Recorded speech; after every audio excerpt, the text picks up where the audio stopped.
विषय राजनीति शास्त्र खंड ब और पाठ संख्या की बात करते हैं। पाठ संख्या 6। पाठ का नाम है अंतरराष्ट्रीय संगठन।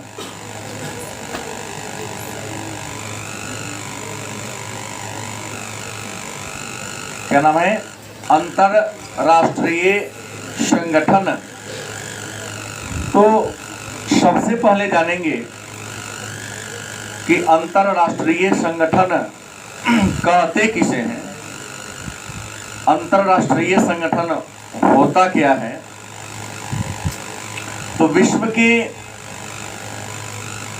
सभी देशों के द्वारा विश्व में शांति व्यवस्था को बनाए रखने के लिए जिस संगठन की स्थापना की जाती है उसी संगठन को हम अंतरराष्ट्रीय संगठन के नाम से जानते हैं।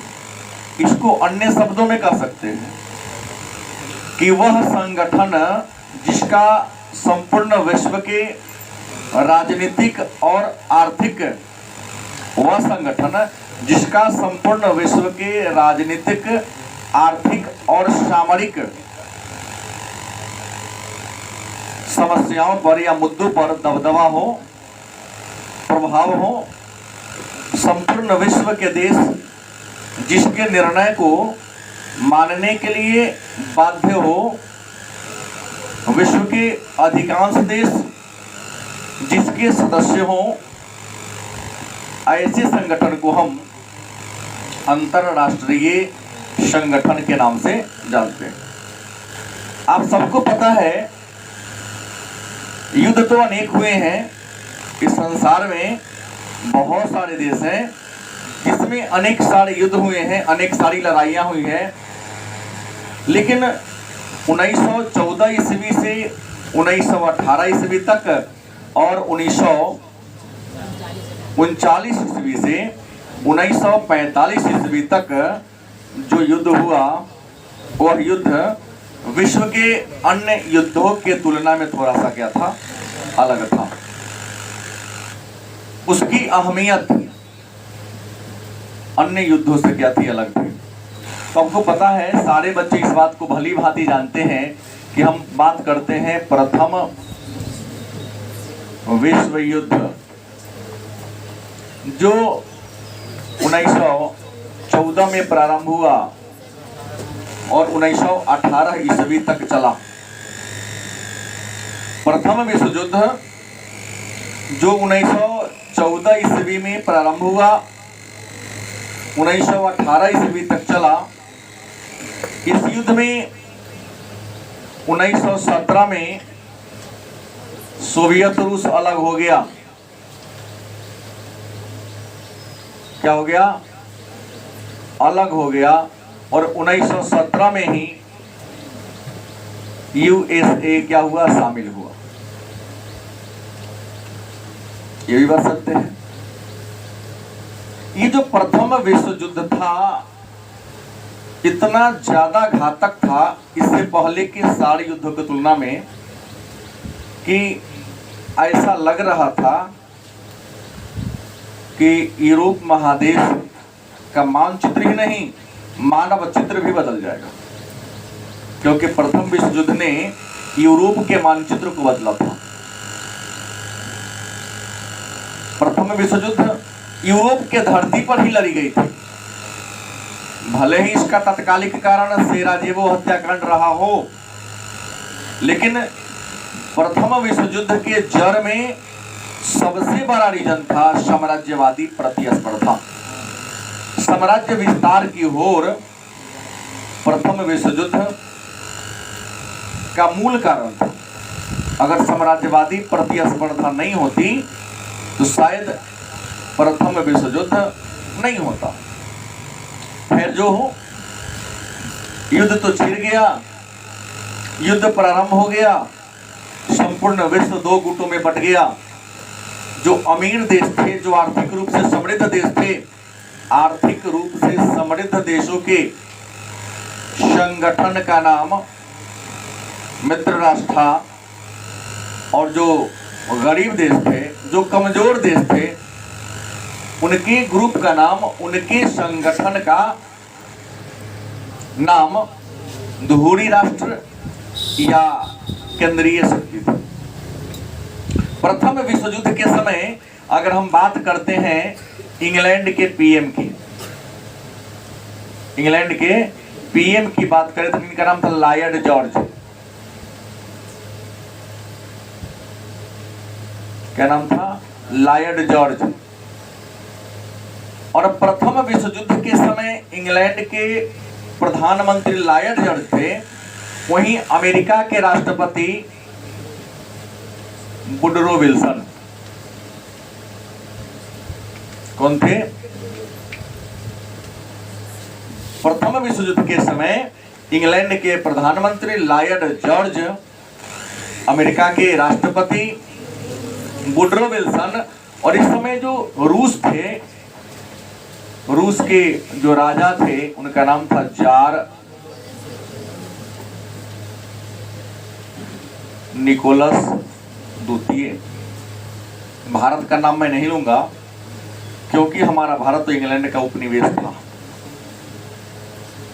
भारत नाम से केवल विश्व में पहचान था, लेकिन हमारी कोई एक केवल भौगोलिक पहचान थी, हमारी राजनीतिक पहचान नहीं थी। गलत सही? प्रथम विश्व युद्ध के समय हमारी एक भौगोलिक पहचान थी, राजनीतिक पहचान नहीं थी, क्योंकि भारत की पहचान अंग्रेजों के उपनिवेश के रूप में थी। युद्ध इतने घातक होते जा रहे थे कि अमेरिका के राष्ट्रपति वुडरो विल्सन ने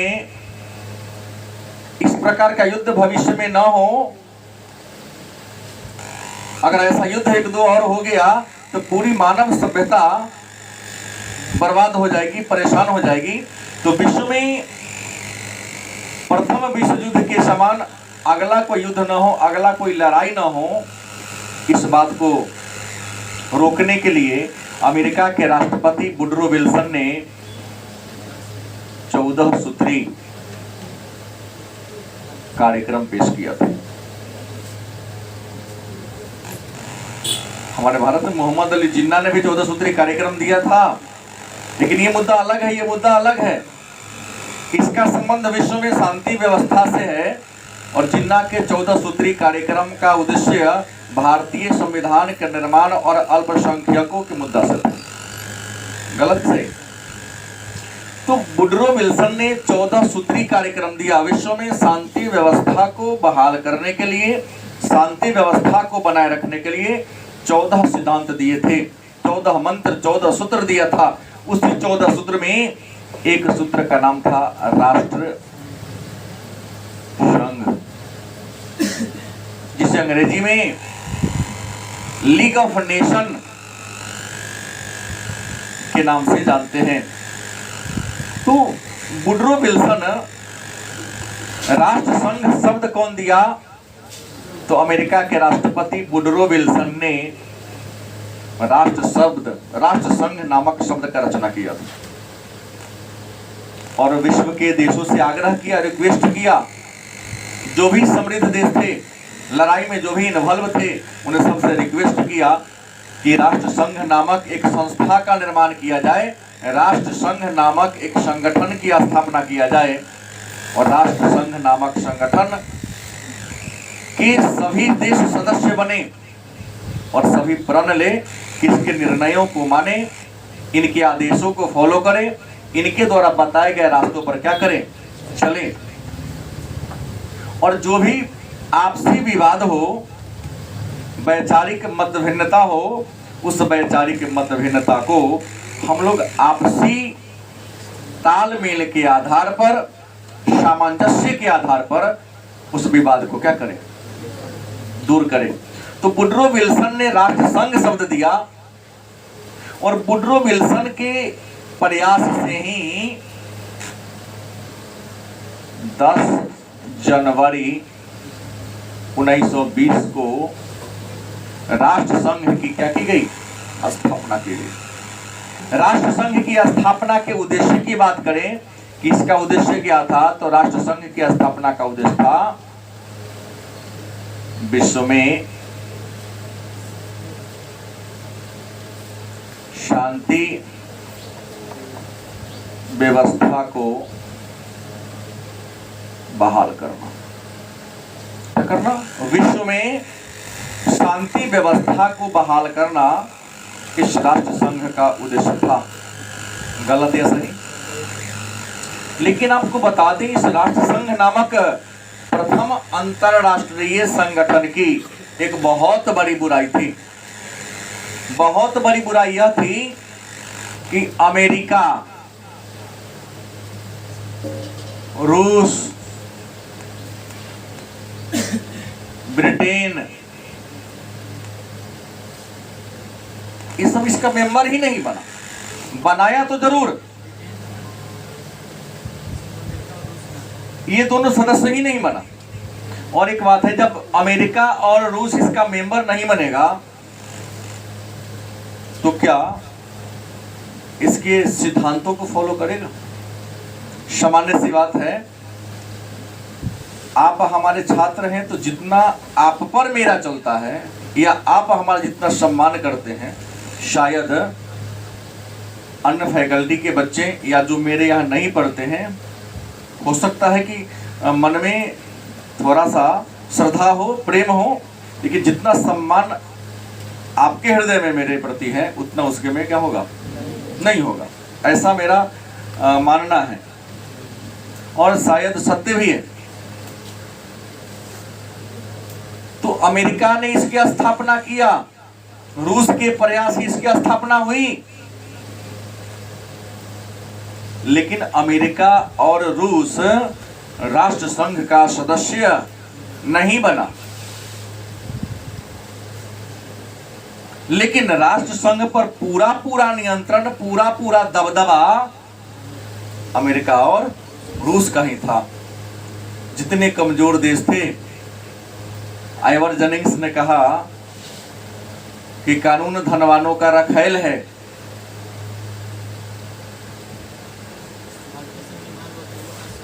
और उन्होंने ही कहा कि भारतीय संविधान वकीलों का स्वर्ग है। बात सही कहा। वकील, अधिवक्ता, न्यायाधीश जैसे चाहते हैं संविधान के अनुच्छेदों की व्याख्या कर देते हैं।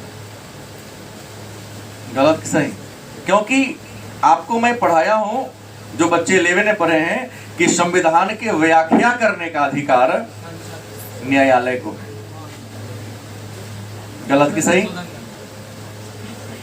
संविधान में संशोधन संसद करती है, लेकिन संविधान की व्याख्या करने का अधिकार, विश्लेषण करने का अधिकार न्यायालय को है। और न्यायालय में न्यायाधीश होते हैं और न्यायाधीश वकील ही होता है। क्या न्यायाधीश बनने के लिए, जज बनने के लिए पहले आपको वकील होना पड़ेगा, वकालत की डिग्री, वकालत की शिक्षा प्राप्त करनी होगी। तो प्रश्न ये है कि अमेरिका, रूस, खास करके अमेरिका के प्रयास से राष्ट्र संघ की स्थापना की गई, लेकिन अमेरिका राष्ट्र संघ का मेंबर नहीं बना। गलत कि सही? अब नहीं बना और राष्ट्र संघ के नियमों की, कानूनों की अपनी तरीके से व्याख्या करता था। जिस बात को मन होता फॉलो करता, जिस बात को मन होता फॉलो नहीं करता। पुलिस हम लोगों पर दबाव डालती है, रोड के बाएं किनारे चलो, हेलमेट लगा के चलो।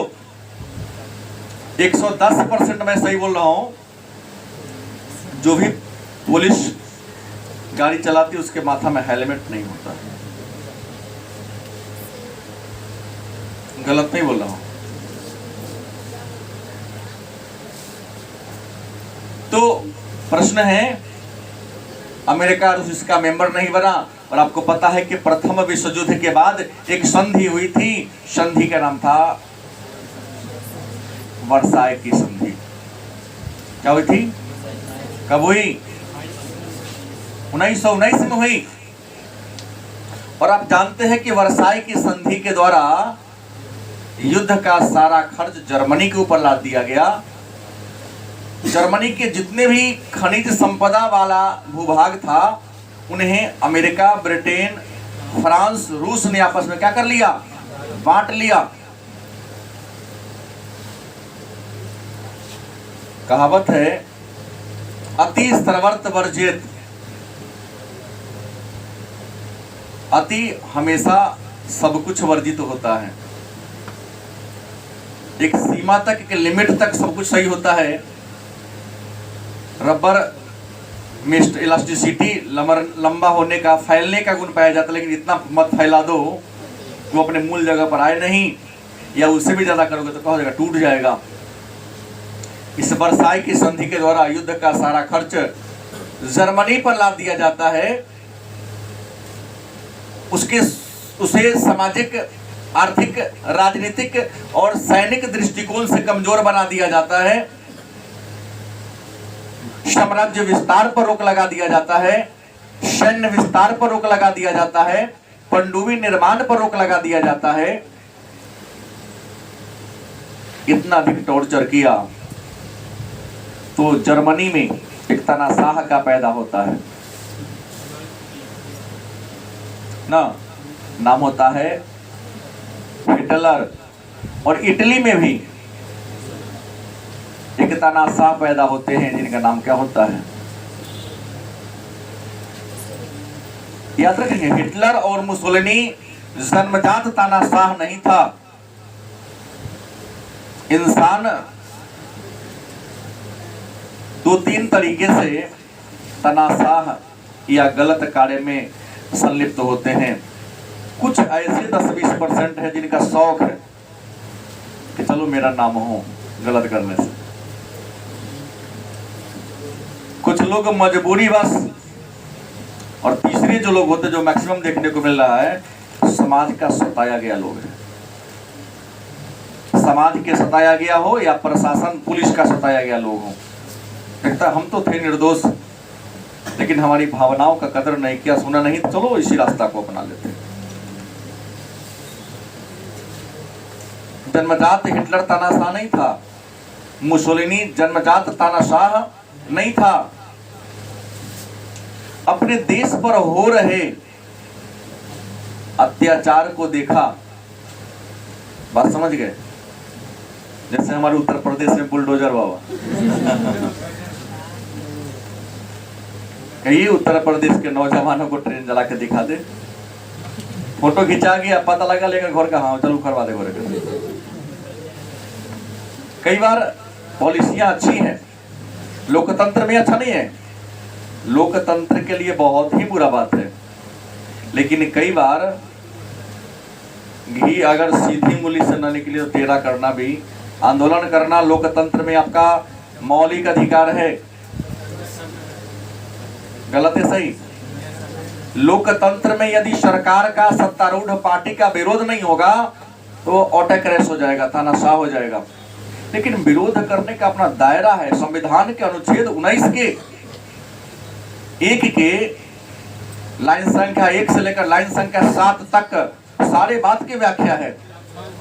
अच्छा हो गया, अब एक हट गया है, 6 नंबर लाइन को हटा दिया गया है, संपत्ति वाला। तो आप पारासंवैधानिक तरीका से कोई काम न करें। आपके डिमांड, आपके आंदोलन जायज तब होंगे जब आप संवैधानिक तरीके से काम करोगे। तो प्रश्न ये है कि हिटलर और मुसोलिनी आया, राष्ट्र संघ के नियमों को मानने से इनकार कर दिया। हिटलर ने तो वर्साई की संधि पत्र को फाड़ दिया और हर जाने की राशि रूस फ्रांस को तो मिल गया था, अमेरिका को तो मिल गया था। कहा कि एडवांस में कुछ कम दे, पहले ही दे दो, भविष्य में किस्त बाई किस्त कौन बना के लेगा। ब्रिटेन होशियार था, ना किस्त बाई किस्त बना के तो पूरा लेंगे, हम छोड़ने वाले तुमको क्या है नहीं है। बस कुछ रुपया फ्रांस को देना रह गया था, कुछ ब्रिटेन को देना रह गया था। जब हिटलर आया तो संधि पत्र को भी फाड़ दिया और जो हर जाने की राशि थी देने से क्या कर दिया, इनकार कर दिया। और 1 सितंबर 1939 को जर्मनी ने पोलैंड पर आक्रमण कर दिया। और पोलैंड आप लोग जानते हैं ब्रिटेन के अधीन था। किसका उपनिवेश था? उसी का पोषक राज्य था। 1 सितंबर 1939 को जर्मनी किस पर, पोलैंड पर आक्रमण कर देता है और इसी आक्रमण के साथ 1 सितंबर 1939 से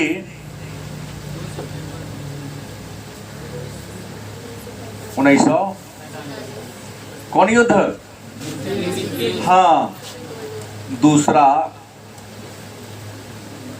विश्व युद्ध प्रारंभ हो जाता है। गलत कि सही? और एक बात आप भली भांति जानते हैं कि राष्ट्र संघ की असफलता ही सेकेंड वर्ल्ड वॉर का एक कारण बनेगा, ना बनेगा। आज सबसे बड़ा रीजन वर्साई की अपमानजनक संधि। कुछ विद्वान तो लिखिए दिए थे पहले ही कि वर्साई की संधि नहीं होती तो शायद सेकेंड वर्ल्ड वॉर नहीं होता। नहीं तो दूसरा विश्व युद्ध शुरू हो गया और दूसरा विश्व युद्ध, पहला विश्व युद्ध तो मात्र कई साल, 4 वर्ष चला, लेकिन दूसरा विश्व युद्ध की बात करोगे 6 वर्ष चला और प्रथम विश्व युद्ध से कई गुना ज्यादा घातक सेकेंड वर्ल्ड वॉर हुआ। हम सारे बातों पर चर्चा नहीं करेंगे, हम केवल एक बता रहा हूं कितना घातक हुआ कि अमेरिका ने किस पर, जापान के हिरोशिमा 6 अगस्त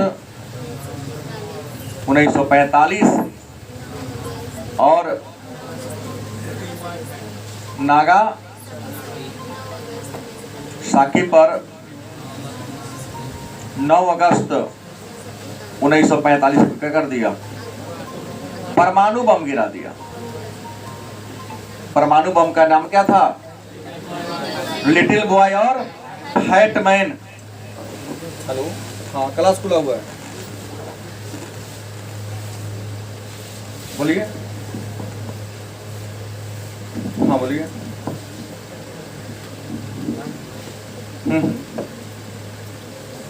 आइए,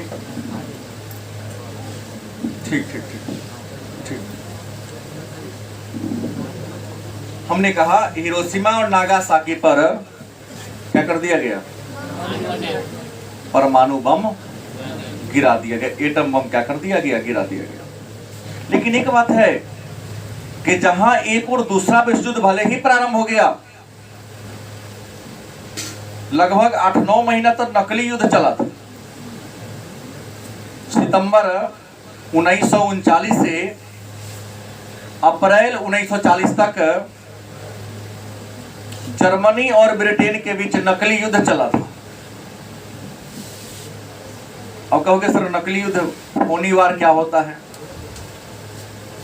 तो इसमें जर्मनी क्या करता था, अपने लड़ाकू विमान को ब्रिटेन के जो उपनिवेश वहां जाके खूब घुमा के ले आता था ना। जैसे ताइवान में होता है कि आपके गांव में कौन है मोटरसाइकिल का सिलेंसर खोल लिया, बड़बड़ाते हुए जा रहा है, देखते हो तो चक्का होगा कौन, हाँ, दिमाग में चक्का है ही नहीं।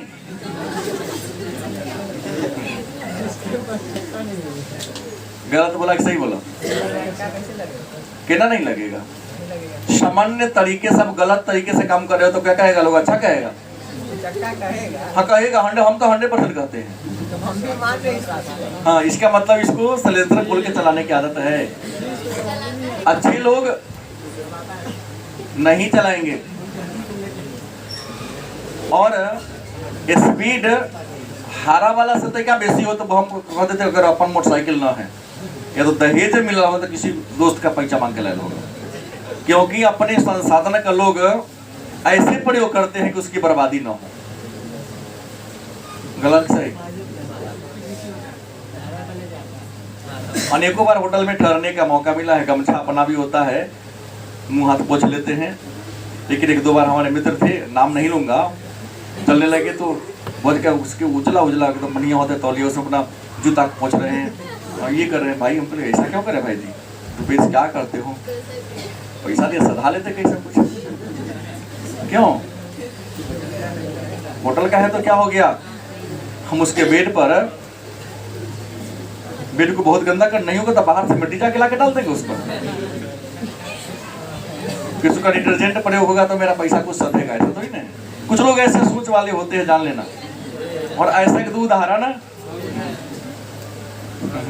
हम अपने साथ देखे हैं, और एक बहुत जेंटल लोगों का ऐसा काम था, चलते समय खूब पूछ लिए नहीं, हम ये नहीं कहेंगे, उनकी सोच वैसे थी।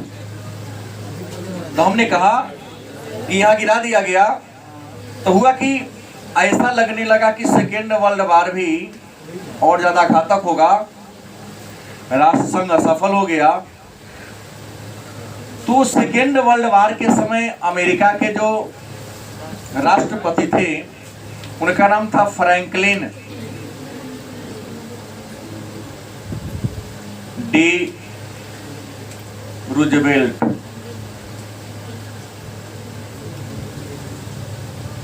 फ्रैंकलिन डी रूजवेल्ट यह अमेरिका के राष्ट्रपति थे।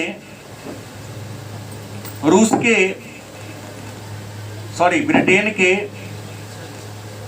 विंस्टन चर्चिल प्रधानमंत्री थे, और रूस में प्रधानमंत्री कौन थे? स्टालिन। तीनों ज्यादा फेमस है, इन्हीं का नाम हमेशा आपको याद रखना पड़ेगा कि फर्स्ट वर्ल्ड वार के समय और सेकेंड वर्ल्ड वार के समय। तो सेकेंड वर्ल्ड वार के समय अमेरिका के राष्ट्रपति, ब्रिटेन के पीएम और रूस के प्रधानमंत्री, कोई दिक्कत? ये तीनों विचार किए। देखिएगा, आपदा आती है तो हानि उसी को होता है जिसके पास होता है संसाधन। बाढ़ आया, कहता गरीब तो बर्बाद हो गया यार, गरीब को था कि बर्बाद हो गया, वो तो कल भी मजदूरी करके खाया, आज भी मजदूरी करके खाएगा। जिसके खेत में धान लगी थी उसका ना बर्बाद हुआ, गलत से? हाँ, किसान बर्बाद होगा। मेरा मानना है, हो सकता है गलत हो। आंधी का झोंका आता है तो झोंपड़ी बहुत कम गिरता है, नीच होता है, ऊंचा ऊंचा अट्टालिकाएं ज्यादा लगता है। गलत बोल रहा हूं? लेकिन लोगों का दया झोपड़ी वालों पर आती है, झूठों का रहता है। जिसका ज्यादा ऊंचा ऊंचा गिर गया वहां नहीं आता है। देखते हैं कि बांस का खूंट कभी उखड़ता है, छोटी मोटी झाड़ियां उखड़ती है, लेकिन तार का पेड़ ऊंचा होता है, उसका मुंडी ही टूट जाता है, लोग को वह दिखाई नहीं देता है। अब देखते हैं आंधी आती है तो लोहा के पोल को भाई मुड़ते हुए देखा, बिजली वाला खंभा को, बिजली का जो लोहा वाला खंभा है, मैं कई बार उसको झुका हुआ देखा हूं। बड़े बड़े वृक्ष टूट जाते हैं, छोटी छोटी झाड़ियां नहीं उखड़ती है। मतलब ये मैं कहना चाह रहा हूं, आपदा जब आती है तो क्षति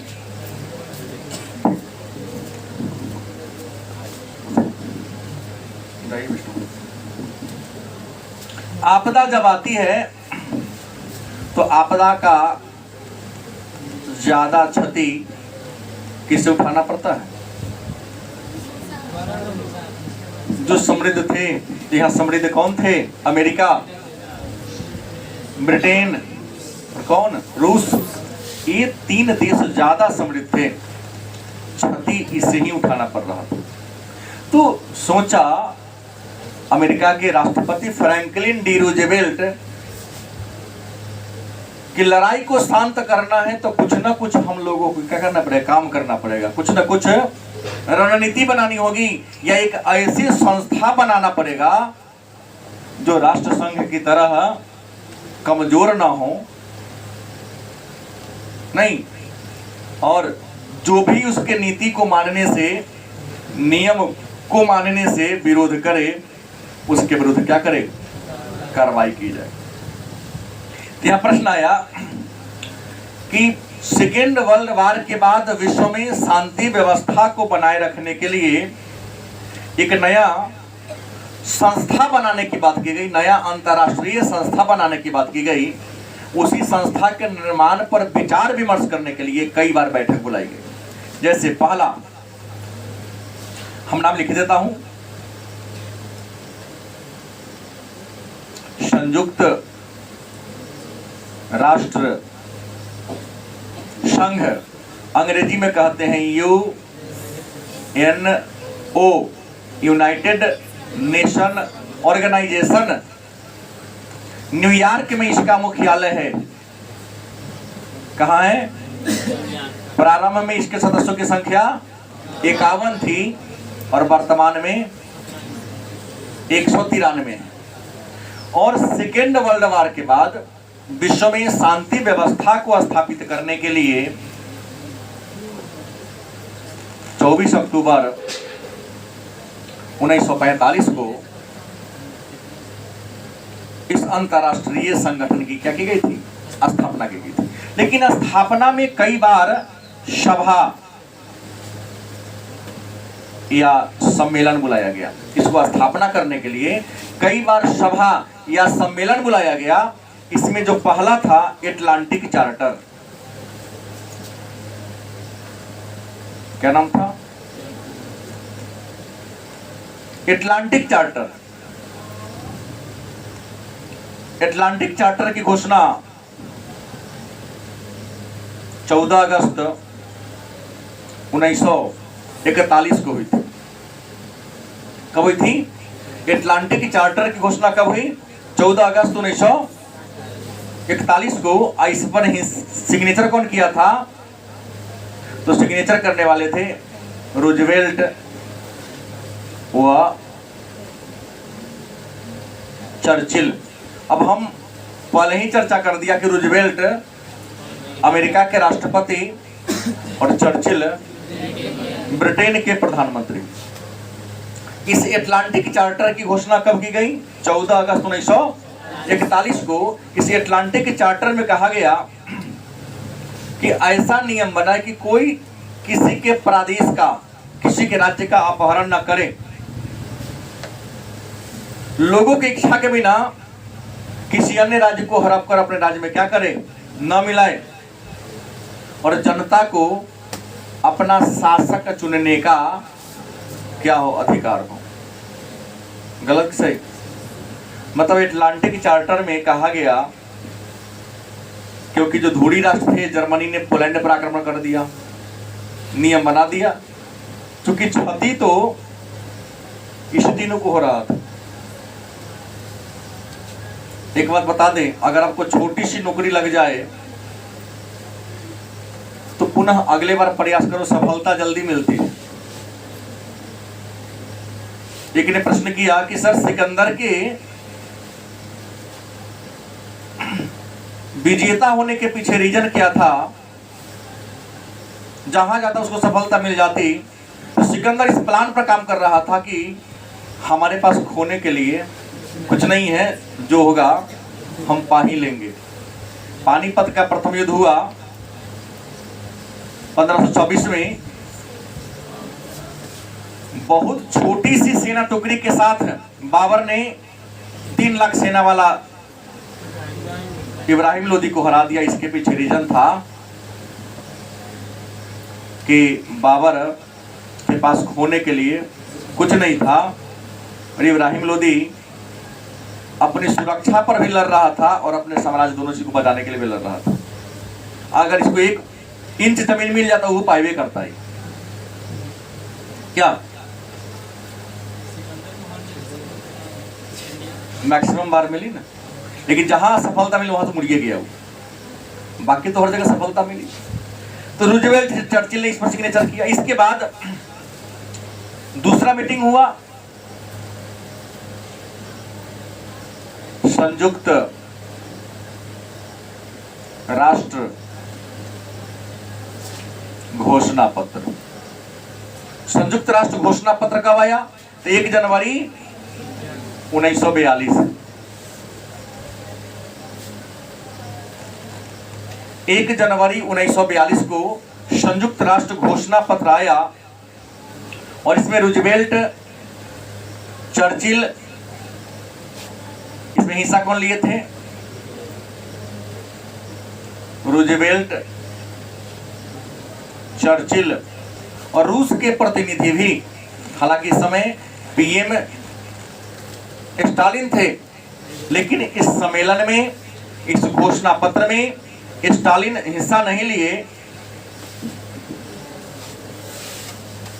उन्होंने अपना प्रतिनिधि लिटविनोव को भेज दिया था।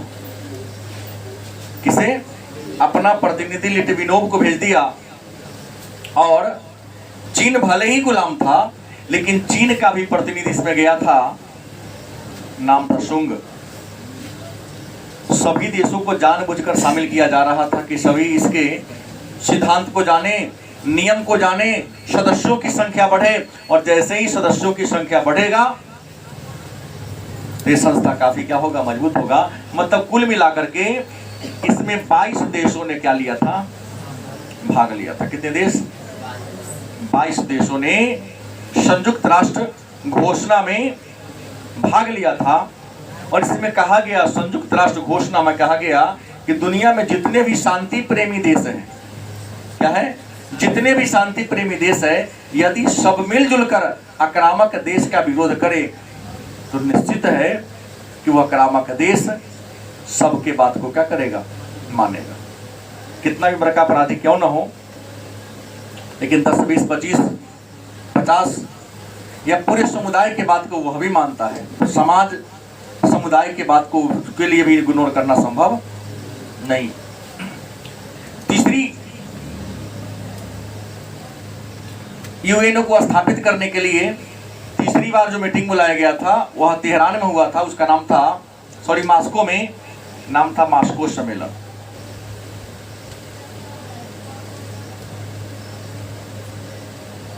अलग अलग जगहों पर बुलाने के पीछे लक्ष्य था कि मीटिंग क्यों हो रहा है, लोगों के मन में जिज्ञासा जगे, जानेगा तो इसका मेंबर क्या होगा? अवश्य बनेगा। तो मास्को रूस का एक शहर है। गलत? सही? तो रूस के मास्को में तीसरी बार मीटिंग बुलाई गई और यह मीटिंग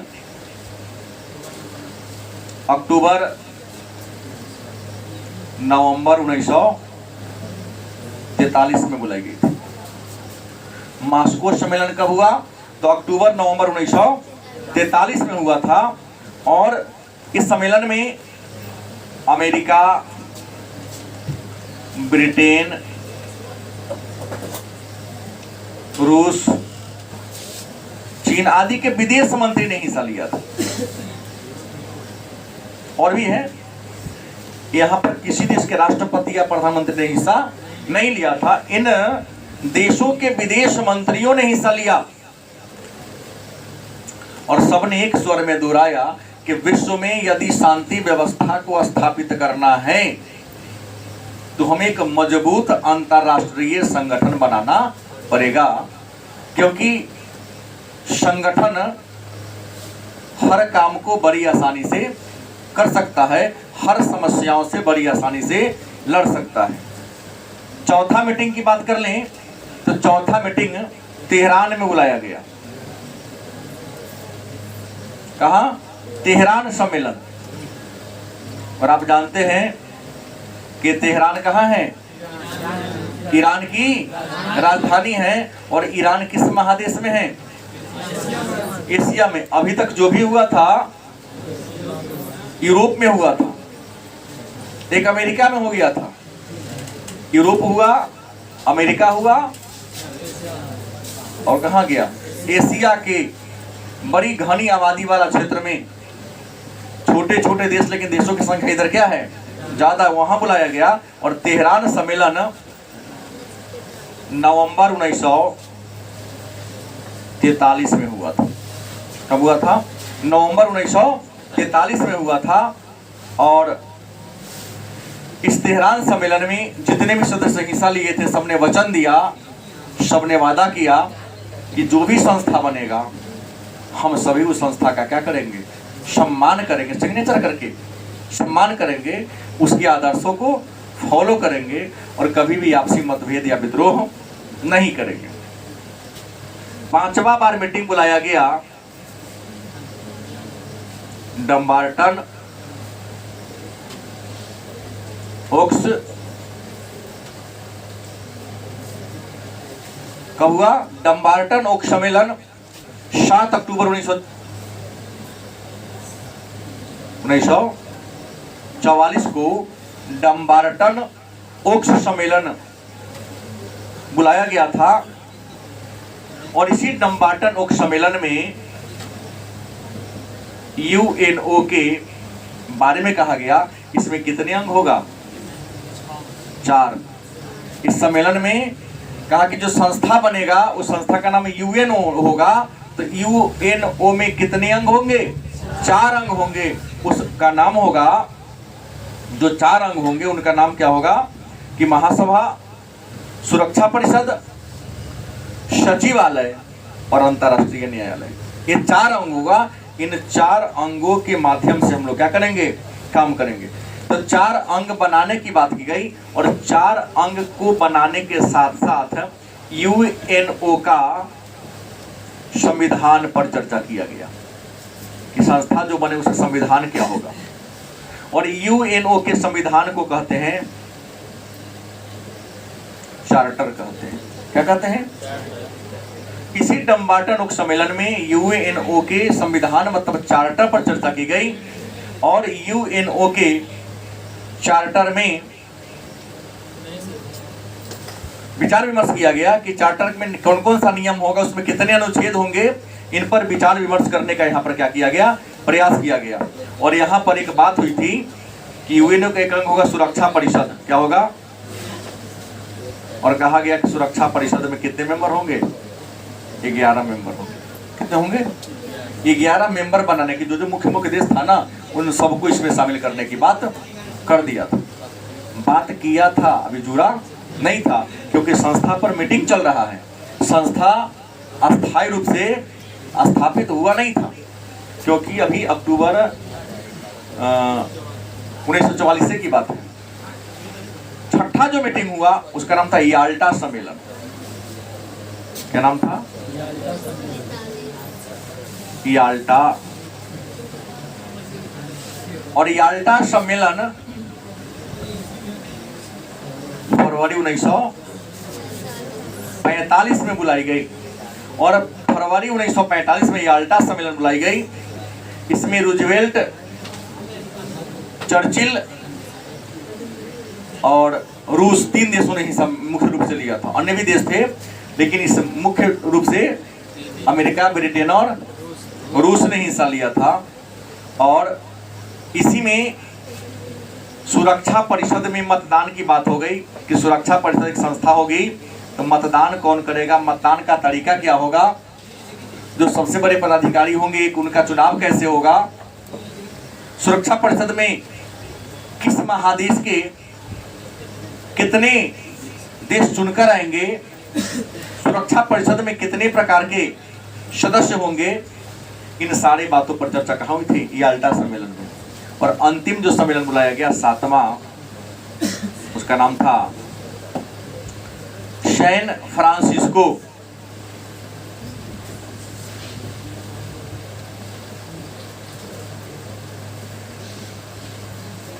सैन फ्रांसिस्को सम्मेलन।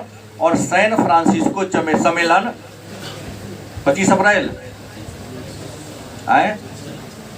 1945 को बुलाई गई। और इसी सैन फ्रांसिस्को सम्मेलन में 50 देशों ने हिस्सा लिया था। कितने देश? 50 देशों ने हिस्सा लिया था। और इसी सैन फ्रांसिस्को सम्मेलन में यूएनओ का चार्टर बन गया। क्या बन गया? चार्टर बन गया, मतलब संविधान बन गया। और इसके संविधान में कितने अध्याय? 19 अध्याय और 111 अनुच्छेद पारित कर दिया गया। कोई दिक्कत? और इसी अंतिम सम्मेलन के बाद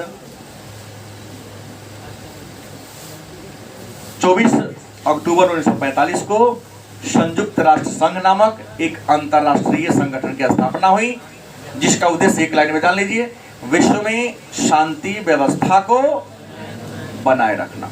क्या था? विश्व में शांति व्यवस्था को बनाए रखना। इस 111 अनुच्छेद में से जो 70 अनुच्छेद है ना, international court of justice ICJ का है, ठीक है। तो ये हो रहा संयुक्त राष्ट्र संघ। और आपको बता दें, संयुक्त राष्ट्र संघ के अंग की बात करें, इसके मुख्य अंग कितने हैं? 6 गो मुख्य अंग हैं। इनके 6 अंग के बारे में चर्चा हम लोग कल के क्लास में करेंगे। इन 6 अंग के अलावे अन्य भी कुछ अंग है, चर्चा अगले दिन।